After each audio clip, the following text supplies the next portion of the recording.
Hi viewers, కొత్తగా పెళ్ళైన couples ఏడాదిలోపు చేయకూడని పొరపాట్లు. భారతీయ సంప్రదాయంలో వివాహ వ్యవస్థకు చాలా ప్రాముఖ్యత ఉంది. వేద మంత్రాల సాక్షిగా ఒకరి కోసం ఒకరు కలిసి ఉంటామని చేసుకునే ప్రమాణం నుంచి ఓర్పు, నమ్మకం, అర్థం చేసుకునే తత్వం, ఒకరి అభిరుచులను ఒకరు గౌరవించుకోవడం ద్వారా ఇద్దరి మధ్య మూడుముళ్ల బంధం కలకాలం హ్యాపీగా జాలీగా సాగుతుంది. ముఖ్యంగా కొత్తగా పెళ్ళైన జంట కొన్ని పనులను ఎట్టి పరిస్థితుల్లోనూ చేయకూడదు. అప్పుడే వాళ్ళ వైవాహిక బంధం సక్సెస్ అవుతుందని శాస్త్రాలు చెప్తున్నాయి. అవేంటో తెలుసుకోవాలంటే మీరు ఈ వీడియో చూడాల్సిందే. అయితే ఈ వీడియోని చూసే ముందు మా అన్వీల్ ఫ్యాక్ట్స్ ఛానల్ని సబ్స్క్రైబ్ చేయడం మర్చిపోకండి. అలాగే మరిన్ని లేటెస్ట్ వీడియోస్ కోసం మా డిస్క్రిప్షన్లో ఉన్న లింక్ని క్లిక్ చేసి ఇప్పుడే మా ఛానల్ని సబ్స్క్రైబ్ చేసుకోండి. అందులో మొదటిది, పెళ్ళైన తర్వాత చాలామంది కపుల్స్ హనీమూన్కి వెళ్తారు. అయితే హనీమూన్కి వెళ్ళే ప్లేస్ పుణ్యక్షేత్రం కాకూడదు. కాబట్టి చాలా జాగ్రత్తగా మీ హనీమూన్ ప్లేస్ని ప్లాన్ చేసుకోవడం మంచిది. ఇక రెండవది, ఒకవేళ మీరు హనీమూన్కి వెళ్ళినప్పుడు పుణ్యక్షేత్రం సందర్శించాలి అనుకుంటే శివాలయానికి మాత్రం వెళ్ళకూడదని, అలా హనీమూన్కి వెళ్ళినప్పుడు శివాలయానికి వెళ్ళడాన్ని అపవిత్రమని శాస్త్రాలు చెప్తున్నాయి.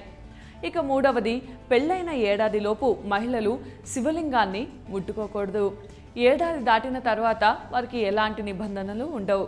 ఇక నాలుగవది, పెళ్ళైన మొదటి ఏడాది మహిళలు పార్వతీదేవిని పూజించవచ్చు. ఆరోగ్యం, సౌభాగ్యం, కుటుంబ సంతోషం కోసం పార్వతిని మహిళలు పూజిస్తే మంచి జరుగుతుంది.